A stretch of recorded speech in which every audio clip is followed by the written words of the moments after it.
रामायण ये किताब है मेरे पास और ये ओरिजिनल रामायण है, इसमें कोई मिलावट नहीं है। ये देखें रामायण किताब है। एक बात और मैं कह दूं डॉक्टर साहब, ऐसे जलसों से अगर हम ऐसी किताबें पढ़कर लोगों को पैगाम देते रहने की क्या जरूरत है। मैं ऐसे जलसों से मोइनुद्दीन चतुर्वेदी पढ़ता है ताकि आने वाला जो मीडिया वाले लोग रहते गए, ये कुछ लोग चिल्लाते गए ये हुकूमत के तलवे चाटने वाली मीडिया, ये चंद टकों पर बिकने वाली मीडिया, चंद सिक्कों पर अपनी जमीर बेचने वाली मीडिया, ये दिन ब दिन चिल्लाती है कि मुसलमान आतंकवादी होता है, मुसलमान आतंकवादी होता है। मैं कहना चाहूंगा ओ मीडिया वालों, तुमने नहीं समझा है मुसलमान के अंदर ऐसा खून होता है। कभी हमारे मदरसों में आकर देखो, हमारे मसाजिद में आकर देखो, हमारे जलसों में आकर देखो। हमारे जलसों से तो हमारे उलमा पैगाम देते गए चांद तारे गगन की जीनत है, फूल कांटे पवन की जीनत है, और हिंदू मुस्लिम को साथ रहने दो, ये हमारे वतन की जीनत है। ये हमारे यहाँ से पैगाम दिया जाता है। लेकिन कुछ लोग कहते हैं कि मुसलमान आतंकवादी। और मीडिया वालों, मुसलमान तो अपने देश से इतना प्रेम करता है कि जब तक जिंदा रहता है, जमीन के ऊपर रहता है, जब मर जाता है इसी जमीन के कलेजे में दफन होना पसंद करता है। लेकिन कुछ लोग कहते हैं मुसलमान आतंकवादी। मैं कहना चाहूंगा मुसलमान तो मोहब्बत की बात करता है, मुसलमान तो अकीदत की बात करता है। यहाँ जितने लोग बैठे गए गौर से सुनिएगा, मेरी आवाज ऊपर तक पहुंचनी चाहिए। असल में आतंकवादी कौन है?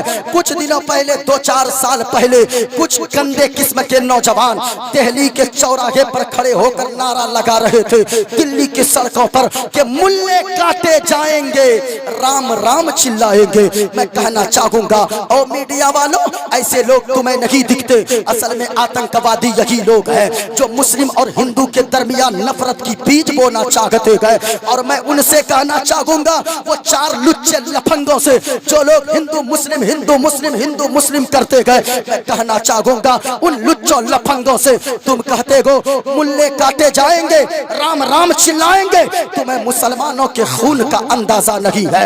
मैं गारंटी के साथ कहता हूँ, यकीन के साथ कहता हूँ, यहाँ स्टेज पे जितने उलमा हैं, यहाँ जितने सामाईन बैठे गए, नाना साहिब ये मेरे 10 साल के बच्चे के भी नस को काटोगे, इनके नस को काटोगे, जो उससे खून निकलेगा, खून का कतरा कतरा यही बोलेगा जो आला हजरत ने फरमाया था, या रसूल अल्लाह ज़मीनो ज़मा तुम्हारे लिए, मकीनो मका तुम्हारे लिए, चुनीनो चुना तुम्हारे लिए, बने दो जहां तुम्हारे लिए, दहन में ज़बा तुम्हारे लिए, बदन में है जा तुम्हारे लिए, हम आए यहाँ तुम्हारे लिए, और या रसूल अल्लाह उठे भी वहाँ तुम्हारे लिए।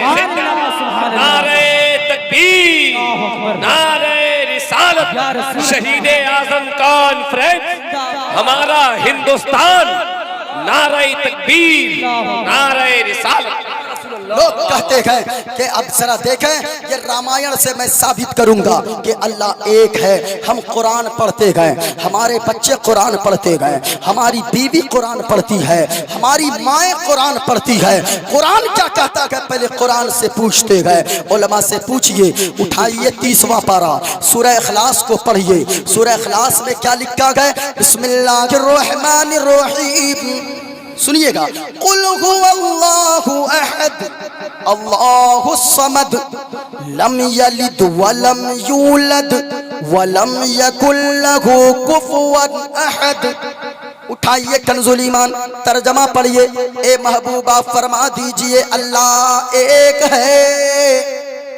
ऊंचा बोले अल्लाह एक है, पाक है, बेऐब है, न माँ है, न बाप है, न औलाद है। जो इन चीजों से पाक पवित्र साफ है, वही हम सबका खुदाए पाक है।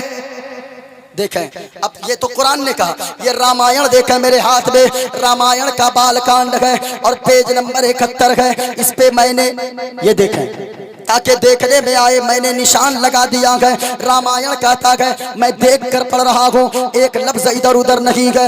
ये ओरिजिनल रामायण है। कहा कि बिन पद चली सुने बिन काना, बिन पद चली सुने बिन काना, कर बिन करम करे बिरथे नाना, आनन रगत सकल रस भोगी, बिन पानी भगता बल जोगी।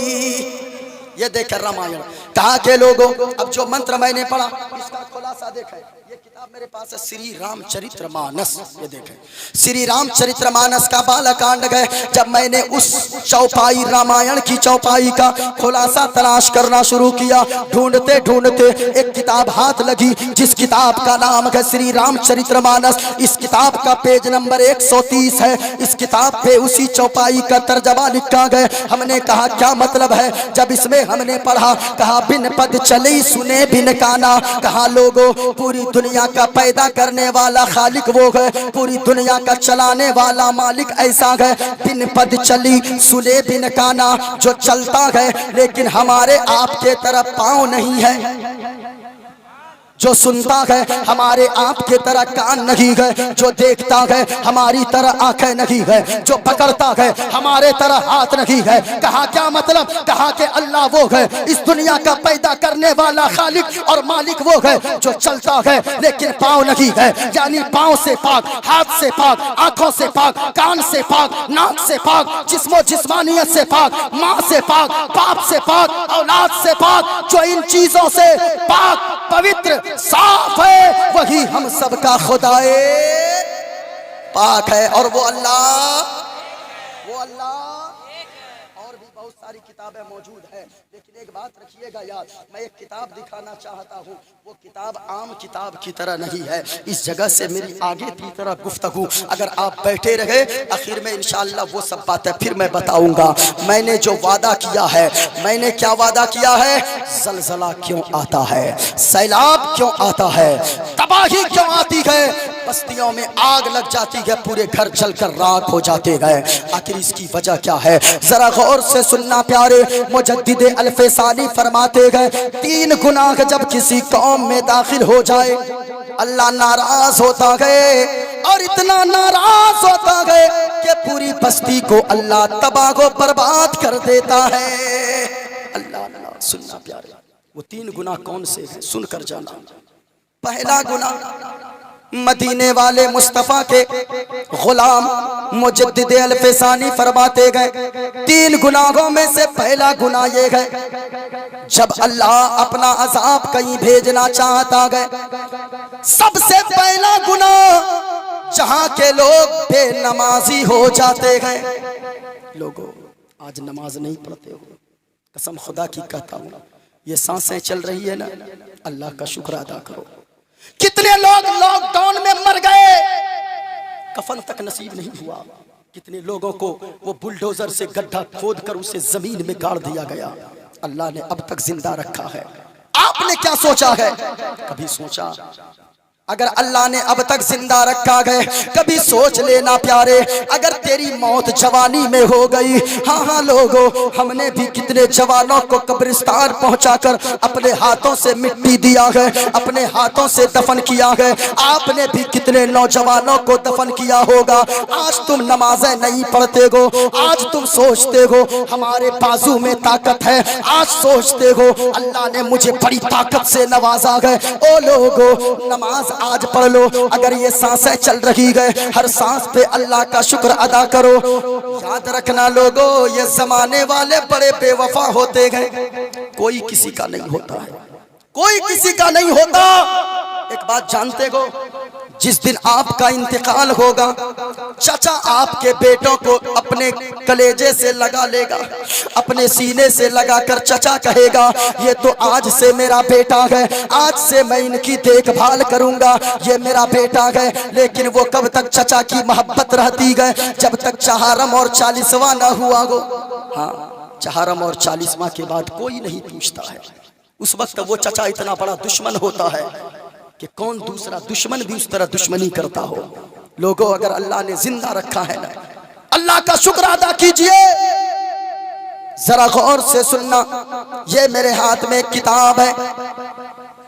मौलाए रूम फरमाते गए, डॉक्टर साहब हाँ सुनिएगा सुनिएगा बस बस बस सुनिए।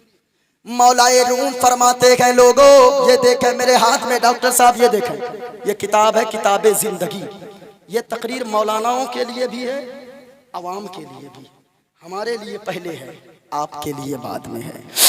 अल्लाह ने जिंदगी अता फरमाया।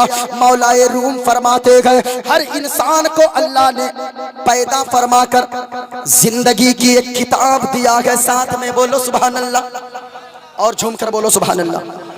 हर इंसान को यह किताब दिया है, हर इंसान को, जिस किताब का नाम है किताबे जिंदगी। क्या नाम है? यानी जिंदगी की किताब। और वो किताब दुनियावी किताब की तरह नहीं है। आरिफे रूमी फरमाते गए, मुझे भी वो किताब मिली गए, आपको भी ये किताब मिली गए, उनको भी ये किताब मिली गए, डॉक्टर साहब को भी ये किताब मिली गए। पूरी दुनिया के लोगों को अल्लाह पैदा फरमाकर हर इंसान को ये किताब अता फरमाया गए। और ये किताब दुनियावी किताब की तरह नहीं है। ये किताब कैसी है जरा सुनना, माँ बहनों तुम भी सुनना। ये किताब ऐसी है जिंदगी की किताब जो मुझे और आपको दी गई है, जिस किताब के पहले पेज पर पैदाइश लिखी है। पहले सफा पर क्या लिखी है? पैदाइश समझते हैं ना, यानी जन्म है ना, पैदाइश लिखी है। बीच के सारे पेजेस खाली हैं, कुछ नहीं लिखा है, पूरा पेज खाली है। पहले सफा पर पैदाइश, बीच के सारे पेजेस खाली गए। मौलाए रूम फरमाते गए, आखिरी सफा पर मौत लिखी है। आखिरी सफा पर क्या लिखी है? मौत लिखी है। मौलाए रूम फरमाते गए, ओ लोगों अब ये जिंदगी की किताब अल्लाह ने अता फरमा दिया है, जिसके पहले सफा पर पैदाइश लिखी है। इस किताब के जो बीच के सफात खाली है, बीच के पेजेस खाली है, इसे कोई दूसरा नहीं भरने आएगा। मेरी जिंदगी की किताब के इस खाली पेजेस को मैं भरूंगा, आप अपनी जिंदगी की किताब के खाली पेजेस को आप भरोगे। मौलाए रूम फरमाते गए, क्या ही अच्छा हो कि इस पे एक खाली पेज को नमाजों की पाबंदी से भर दे, एक पेज को रोजों की पाबंदी से भर दे, एक पेज को ज़कात की अदायगी से भर दे, एक पेज को हज की अदायगी से भर दे, एक पेज को माँ बाप की फरमा बरदारी से भर दे, इसके अगले पेज को सदका व खैरात से भर दे। इस जिंदगी की किताब के अगले पेज को आप ज़कात और फितरा अदा करने से भर दे। तो याद रखना लोगों, जिंदगी की किताब के सफात पलटते जाएंगे, आखिरकार वो सफा आ जाएगा जिस पे मौत लिखी है, फिर ये जिंदगी की किताब बंद हो जाएगी। मौलाए रूम फरमाते गए, अगर आपने जिंदगी की इस किताब को इस तरीके से पुर किया है, नमाजों से, रोजों से, हज से, ज़कात से, माँ बाप की फरमा बरदारी से, वलियों की मोहब्बत से, अपने माँ बाप की फरमा बरदारी से, खिदमत से, अगर ऐसे जिंदगी की इस किताब को आपने पुर किया है, याद रखना जब मर जाएंगे जिंदगी की किताब बंद हो जाएगी। आप वो खुश नसीब होंगे जब जनाजा उठेगा, सारे लोग आंसू बहाते हुए जाएंगे, आप वो होंगे जो मुस्कुराते मुस्कुराते जाएंगे दुनिया से। हाँ लोगों, नमाज पढ़ो, इस जिंदगी की किताब को नमाज से पुर करो। आज नमाज के लिए फुर्सत नहीं है। अल्लाह की कसम कहता हूँ, इस स्टेज से अगर कोई शख्स जिंदगी भर जलसे में नहीं गया, अल्लाह कयामत के दिन ये नहीं पूछेगा तू जलसे में क्यों नहीं गया, लेकिन अल्लाह कयामत के दिन सबसे पहले पूछेगा कि तूने नमाजें क्यों नहीं पढ़ी है। लोगों, कम से कम शुक्र तो अल्लाह का अदा करिए, नमाज पढ़िए। अल्लाह ने अब तक जिंदा रखा है। कभी आपने सोचा अगर जवानी की मौत अल्लाह दे दे, कितने लोग रोजाना मरते हैं, लेकिन अल्लाह ने अब तक जिंदा रखा है। अल्लाह का शुक्र अदा कीजिए। इमाम गजाली एक बीमार शख्स को देखने गए। जब वहां पहुंचे वो बीमार ज़ारो कतार रोने लगा।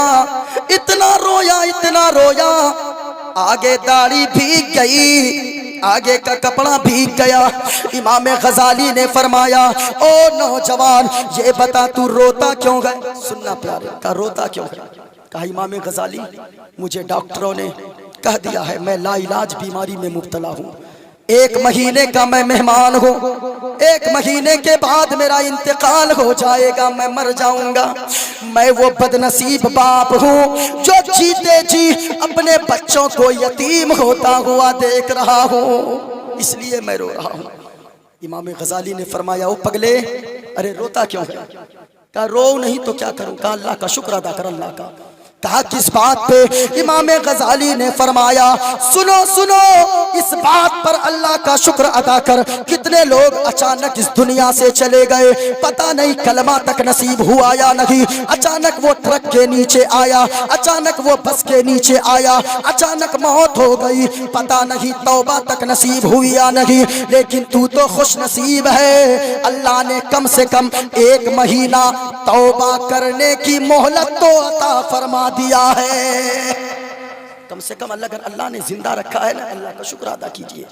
अल्लाह ने बेटा दिया है, बेटी दिया है, अल्लाह का शुक्र अदा कीजिए। हमने देखा है डॉक्टर साहब गुजरात के सेठ को, जिसके 4 फैक्ट्री है, रड वो सरिया बनाने वाली फैक्ट्री, 10-20 गाड़ियां चलती है, हजारों नौकर चाकर फैक्ट्री में काम करते गए, जानते गए, लाखों रुपए जेब में है, लेकिन चेहरा उदास रहता है।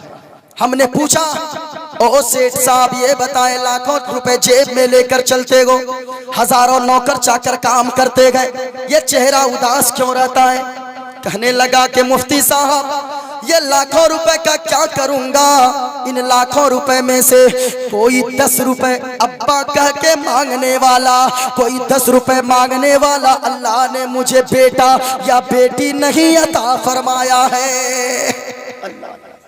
कभी सोचा है लोगों, 8-10 घंटा इंसान ड्यूटी करता है, जब जाता है ना घर, अपने बच्चे को देखता है, कलेजे में ठंड पड़ जाती है, सारे थकन को एक बाप भूल जाता है।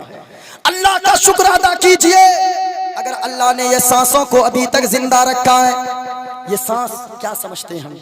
कितने लोग मर गए ऑक्सीजन न मिलने की वजह से। लॉकडाउन में अभी कुछ दिनों पहले ऑक्सीजन न मिलने की वजह से कितने लोग मर गए। एक 80 साल का बूढ़ा है, इधर देखा मेरी तरफ, 80 साल का बूढ़ा शख्स है, हॉस्पिटल में गया, ऑक्सीजन डॉक्टरों ने लगाया, 24 घंटे तक ऑक्सीजन में सांस लिया। जब बाहर निकला सेहतयाब हो गया, बाहर निकला, डॉक्टरों ने एक बिल थमा दिया, कंपाउंडर ने एक बिल थमा दिया। जैसे उस 80 साल के बूढ़े ने उस बिल को देखा, सारों कतार रोने लगा, इतना रोया, इतना रोया, आगे का कपड़ा भीग गया, दाढ़ी भीग गई। कंपाउंडर से सारे जमा हो गए, डॉक्टर से सारे जमा हो गए, कहने लगे, ओ बाबा जी रोते क्यों गए? ये बिल ज्यादा हो गया गए, अगर ज्यादा हो गया है पैसे, अगर बिल ज्यादा हो गए मालिक से कह के कुछ कम करवा दूंगा, लेकिन आप रोइए नहीं, रोते हुए आप अच्छे नहीं लगते गए। इतना कहा ना, उस 80 साल के बूढ़े ने जो जवाब दिया, कहा, ओ डॉक्टरों तुम क्या समझते हो, मैं गरीब हूं, तुम मुझे गरीब समझते हो? सुनो, अल्लाह ने मुझे इतनी दौलत दिया है, अगर मैं चाहूं ना, खड़े खड़े तेरे हॉस्पिटल को मैं खरीद सकता हूं, खड़े खड़े खरीद सकता हूं। कहा फिर ये बिल देखकर रोते क्यों हैं? कहा कि ओ डॉक्टरों, ओ कंपाउंडरों, मैं इसलिए रोता हूं, 24 घंटे तक मैंने तेरे हॉस्पिटल में रहकर ऑक्सीजन में सांसें ली है, तुमने 90,000 का बिल थमा दिया है। 80 साल मेरी उम्र हो गई है, इस 80 साल में पूरे 80 साल तक अल्लाह की खुली फिजा में, अल्लाह की खुली हवा में मैं सांसें ले रहा हूँ, लेकिन अल्लाह ने कभी इसका मुझसे बदला नहीं मांगा है। अल्लाह कभी सोचा है वो रब कितना बड़ा करीम है, वो कितना प्यार फरमाता है। मदीने वाले मुस्तफ़ा फरमाते गए, जितनी एक माँ अपने बेटे से प्यार करती है ना, उससे 70 गुना ज्यादा एक बंदा से अल्लाह प्यार फरमाता है। फिर उस रब की बारगाह में नहीं जाते गो लोगों, नमाज पढ़ो। बगैर नमाज पढ़े कोई डॉक्टर कामयाब नहीं हो सकता है। ये मेरा नहीं बल्कि कुरान का कहना है। और याद रखना लोगों, मदीने वाले मुस्तफ़ा फरमाते हैं, जब आज़ान होती है सारी बरकतें समेट कर मस्जिद में रख दी जाती है। हाँ, सारी बरकतें मस्जिद में रख दी जाती है। जो नमाज पढ़ेगा अल्लाह रोजी में बरकत देगा। बेनमाजी मुस्तफा ने फरमाया 5 वक्त की नमाज है, जो फजर की नमाज छोड़ता है अल्लाह उसके चेहरे से नेक लोगों का नूर उठा लेता है। दूसरा, जो जोहर की नमाज छोड़ेगा अल्लाह उसके रिस्क से बरकत को उठा लेगा। तीसरा, जो असर की नमाज छोड़ेगा अल्लाह उसको बीमार बना देगा, जिस्म से ताकत को खत्म कर देगा। जो मगरिब की नमाज छोड़ेगा अल्लाह उसकी औलाद को नाफरमान बना देगा। जो इशा की नमाज छोड़ेगा अल्लाह उसकी नींद से सुकून को खत्म कर देगा। और याद रखना लोगों, ये मेरी बोली नहीं, मदीने वाले मुस्तफ़ा की बोली है। मेरी बातें गलत हो सकती है, हुजूर का फरमान गलत नहीं हो सकता है। कहा है किसी ने, है कौले मोहम्मद कौले खुदा, फरमान बदला जाएगा। झूम कर बोलो, बोलो सुभान अल्लाह, और बुलंद आवाज से बोले सुभान अल्लाह। है कौले मोहम्मद कौले खुदा, फरमान न बदला जाएगा, और बदलेगा जमाना लाखे मगर, बदलेगा जमाना लाखे मगर, कुरान न बदला जाएगा। बदलेगा जमाना लाखे मगर, कुरान न बदला जाएगा। जरा सुनना प्यारे, नमाज पढ़ा करो। मुजद्दिद अल-फसानी ने फरमाया 3 गुना जिस कौम में आ जाए अल्लाह अपना अजाब भेज देता है। कभी भूकंप के शक्ल में, कभी सैलाब के शक्ल में, कभी तूफान की शक्ल में, कभी बारिश नाजिल फरमाकर कहीं कहीं बादल फट जाता है।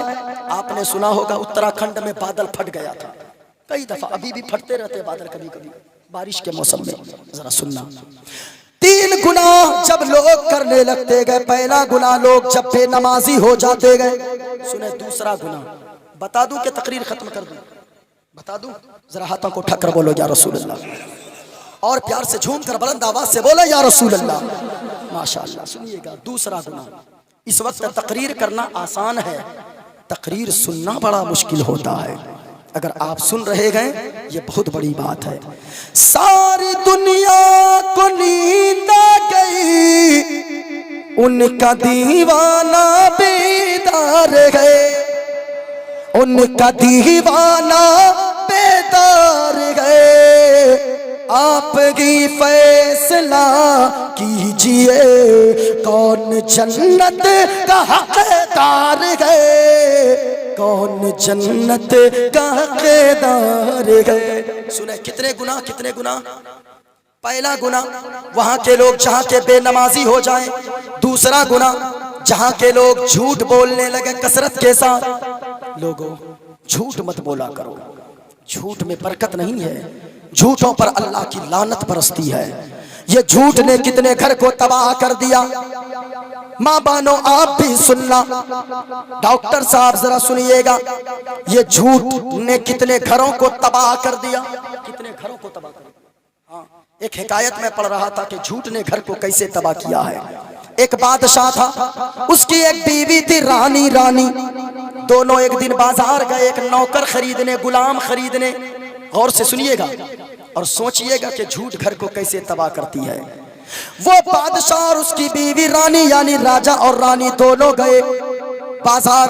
पहले के जमाने में लोग नौकर खरीदते थे, गुलाम खरीदते थे। सुनिएगा, जब बाजार पहुंचे, किसी गुलाम की कीमत 1 लाख, किसी गुलाम की कीमत 50,000, किसी गुलाम की कीमत 25,000। एक गुलाम ऐसा नजर आया जिसका मालिक चिल्ला रहा था, इस गुलाम की कीमत सिर्फ 10,000 रुपए। कितना कहा, कितना कहा? ऊंचा बोलो, कितना का? सिर्फ 10,000 है। बीवी बड़ी चालाक होती है, वो बीवी कहने लगी, रानी कहने लगी अपने बादशाह से, बादशाह सलामत मेरे शौहरे नामदार, ये तो बड़ा अच्छा है, बहुत सस्ते में मिल रहा है, चलिए चलकर इसी को खरीद लेते हैं। पैसा ज्यादा लगाकर क्या करेंगे, आप बादशाह है, डर से काम करेगा ही। अब गए दोनों, शौहर बीवी, बादशाह और उसकी बीवी दोनों गए। पूछा मालिक से, बेचेगा गुलाम? कहाँ बेचूंगा। कहा कितना? का 10,000। का इतनी कम कीमत क्यों?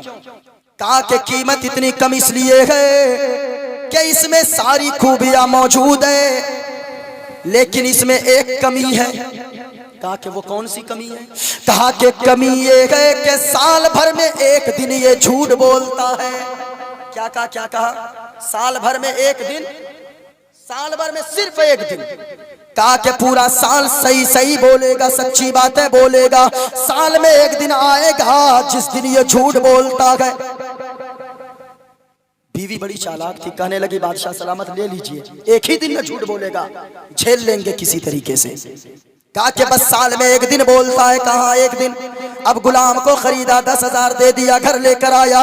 1 महीना गुजरा, 2 महीना गुजरा, 3 महीने गुजर गए, 4 महीने, 5 महीने, 6 महीने गुजरे। आखिरकार वो दिन साल का आ गया जिस दिन वो झूठ बोलता था। वो दिन जब आया ना, वो चला गया बादशाह की बीवी के पास, रानी के पास। कहने लगा महारानी, आपको मालूम है आपके जो शौहर है बादशाह सलामत, उसका फलानी औरत से चक्कर चलता है। अब इतना जब कहा ना, ये झूठ बोला। जब इतना कहा, एक बीवी सब कुछ बर्दाश्त कर सकती है लेकिन अपने शौहर के ताल्लुक से ये बातें कभी बर्दाश्त नहीं कर सकती है। सुनना, जब इतना सुनी ना बीवी तो रोने लगी। कहने लगी कि ये बताओ अब मामला कैसे सुधरेगा? कहा कि मैं एक तावीज जानता हूं, अगर वो तावीज मैं बनाकर दे दूं तो याद रखना। अच्छा, ये तावीज का मामला भी बड़ा अजीब है। ये औरतें तावीज के मामले में इतने आगे हो गई है। हाँ, एक हैदराबाद में एक बुजुर्ग है, ये जाकर आलिमों से मसला नहीं पूछेगी, बल्कि कोई अगर अच्छा आलिम गांव में आ जाए तो हाजी साहब भी, नमाजी साहब भी, पीर साहब भी, फला साहब भी, फला साहब भी, सब जाएंगे वो तावीज लेने के लिए। मैं कहना चाहूंगा ओ लोगों, एक हैदराबाद में बुजुर्ग थे, एक सास और बहू की लड़ाई हो गई, बड़ी लड़ाइयां होती थी। एक दिन वो बहू सोचती है, पता चला एक बुजुर्ग जब तावीज देते हैं तावीज में बड़ा असर है। वो बहू गई एक दिन, चुपके से अपनी सास को बताई नहीं, चुपके से चली गई वहां पीर साहब के पास और बुजुर्ग के पास जाकर कहने लगी, कहा बेटी किस लिए आए हो? कहा कि हजरत एक तावीज दीजिए, मेरे घर में जो बूढ़ी मेरी सास है वो बुढ़ी की जबान बंद हो जाए। उन्होंने देखा हुलिया, कहा कि ठीक है। उन्होंने लिखा, दे दिया तावीज। जाने लगी वो उसकी बहू, उस औरत की बहू। कहने लगा, बुजुर्ग ने कहा, ओ बेटी सुनो, ये तावीज को गले में नहीं लटकाना है। कहा हजरत फिर क्या करना है? तकिए के नीचे रखना है। कहा कि तकिए के नीचे भी नहीं रखना है। कहा कि बेटी ऐसा करो, ये तावीज लेकर जाओ, जब तेरी सास जब जब तुझको बोले, कभी गाली दे, कभी नाराज हो, गुस्सा करे, इस तावीज को गले में नहीं बल्कि इसको अपने मुंह में रख लेना, कुछ नहीं बोलना। जितना जोर से तेरी सास बोले उतने जोर से तावीज को दबाना। अब वो बुजुर्ग बड़े चालाक थे, दे दिया। वो आई, जैसे बहू घर पहुंची, सास इंतजार में थी। कहने लगी, ओ कलमुई आ गई। जब इतना कहा, सास इतना बोली, अब वो निकाली कर, रुक बुढ़ी बताती हूँ। वो निकाली आंचल से गिरा खोल के तावीज, अपने मुंह में रखी, फिर उसके बाद कुछ बोली, जोर से दबाई। जब बूढ़ी चुप हो गई, जाके अलमारी में हिफाजत से रख दी। दूसरे दिन सोई हुई थी, अब इसकी सास चिल्लाना शुरू कर दी, देखो महारानी अब तक सोई हुई है, बाप ने लगता है कि रानी बनाकर भेजा है। जब इतना सुनी गए, दौड़ के गई, अलमारी खोली, फिर तावीज निकाली कर, रुक बुढ़ी बताती हूँ, फिर मुंह में रखी। अब वो सास चिल्ला रही है, अरे बोलती क्यों नहीं? ये जोर से दबाती है। सास जितना चिल्लाती है उतने जोर से दबाती है। जब वो सास देखी, 2 दिन गुजरे, 3 दिन गुजरे, कुछ बोलती नहीं है, तो चौथे दिन, 5वें दिन जाकर अपनी बहू के पांव भी दबाने लगी। कहने लगी, बहू जब तू कुछ नहीं बोलती गए, तू अगर मुझे माँ समझती गए तो मैं भी तुझे आज से बेटी समझती हूँ। हाँ,